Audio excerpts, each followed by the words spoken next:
नमस्कार मित्रों, हमारे चैनल मिस्टीरियस हिंदुज्म पर आपका स्वागत है। इसके पहले एपिसोड में हमने आपको गरुड़ पुराण के बारे में जानकारी दी थी। आइए अब जानते हैं कि मृत्यु के बाद क्या होता है। मृत्यु एक ऐसा कड़वा सत्य है जिसका सामना एक न एक दिन हर मनुष्य को करना ही पड़ता है। हम चाहे अमीर हो या गरीब, पापी हो या सज्जन, एक न एक दिन सभी को मृत्यु का सामना करना ही पड़ता है। मृत्यु के बाद आत्मा का क्या होता है?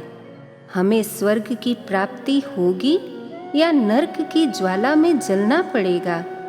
क्या हमें फिर से मानव शरीर मिल पाएगा? इन सब बातों को लेकर अलग अलग लोगों में अलग अलग धारणाएं हैं। गरुड़ पुराण के अनुसार मरने वाले व्यक्ति के पास भयानक और डरावने रूप वाले यमदूत आकर खड़े हो जाते हैं।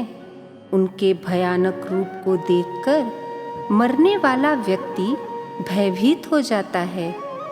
वह अपने परिजनों से कुछ कहना चाहता है, मगर उसके मुंह से अजीब अजीब आवाजें निकलती हैं।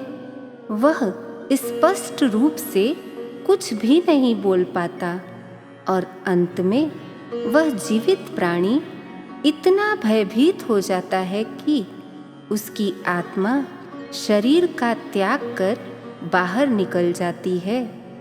परंतु आत्मा अपनी मृत्यु को स्वीकार नहीं करती और अपने मृत शरीर में प्रवेश पाने की कोशिश करती है, मगर यमदूत उसे रस्सी से बांध कर रखते हैं और उस समय आत्मा यमदूतों के आगे जीवन की भीख मांगती है। गरुड़ पुराण के अनुसार आत्मा तब तक यमदूतों के बंधन में रहती है जब तक कि मृत शरीर का अंतिम संस्कार नहीं हो जाता। अंतिम संस्कार के पश्चात आत्मा को छोड़ दिया जाता है और वह अपनी ही जलती चिता को देखकर विलाप करने लगती है। मृत्यु के पश्चात आत्मा 13 दिन तक अपने घर वालों के साथ रहती है और उन्हें रोता हुआ देखकर आत्मा भी रोती है।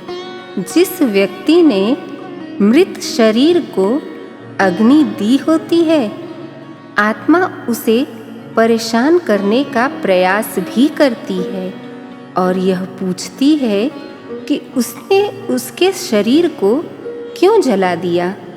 इसलिए दाह देने वाले व्यक्ति को 13 दिन तक अकेले नहीं छोड़ा जाता और उसे हमेशा अपने पास लोहे की धातु से बना चाकू या सरौता रखना पड़ता है। पहले दिन से लेकर लगातार 13 दिनों तक अग्निदाह देने वाले व्यक्ति को पीपल के पेड़ के पास जाकर आत्मा की शांति के लिए प्रार्थना करनी पड़ती है और उसे भोग चढ़ाना पड़ता है तथा पानी देना पड़ता है ताकि आत्मा भूख और प्यास से न तड़पे। और 13वें दिन विधिवत श्राद्ध क्रिया होती है, जिसके पश्चात आत्मा मोह के बंधन से मुक्त होकर परमात्मा से मिलन के मार्ग की यात्रा की ओर प्रस्थान करता है। तो यह थी मृत्यु के पश्चात 13 दिनों तक आत्मा के साथ क्या होता है। तो ऐसी ही और कहानियों को जानने के लिए हमारे चैनल को लाइक, शेयर और सब्सक्राइब करना बिल्कुल भी मत भूलिएगा। जय श्री कृष्ण।